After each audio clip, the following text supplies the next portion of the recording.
Hello and welcome to the Theo James monthly manufacturing news roundup. Firstly, I want to talk about a couple of articles that I've read in Zanut, and I will put the link to the Zanut articles in the comment section. But I thought very, very relevant in terms of the challenges and what we are going through right now. One of them was actually discussing the inevitable issues and challenges that the bulk of manufacturers are having right now. In the main, the supply chain difficulties we're having, but also no surprise at all, the rising energy costs, which are crippling some companies because they're the nature of the beast in manufacturing. However, the actual survey report, although showed the obvious challenges we are facing, really showed for me the levels of resilience and tenacity and forward thinking that manufacturers have had pretty much since COVID in particular. And the report really showed that the majority and the bulk of companies in manufacturing are still planning and still forward thinking, looking at investing in new products, investing in new capital equipment for the site, investing in their staff through upskilling and retraining, and actually even over half of the companies actually looking at new apprentice schemes as well. So although we have some challenges, for me that was really pleasing to see, and I will share that report as well because it might generate some interest and some ideas from people watching this as well.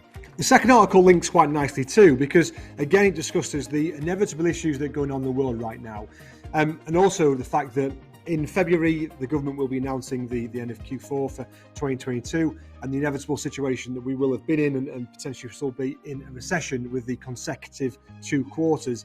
However, it does then go on quite positively to look at the fact by the end, or by Q4 at least, in 2023, we will be out of recession in terms of that is what the plan estimations are.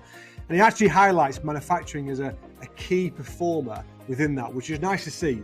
It really is nice to see, the advanced manufacturing being a big part of getting us out of this recession, which is fantastic, given the levels of challenges that obviously I've discussed and they discussed in the other article too. So really good to see, and that will please a lot of people, the fact that manufacturing in the UK once again showing what an absolute powerhouse it is. And on to some positive Northeast manufacturing news. Cromec, often in the news for lots of positive reasons. Again, a really good story here. They've been awarded an £800 million contract from the US government, so unbelievable work they're doing, really fantastic stuff for the area.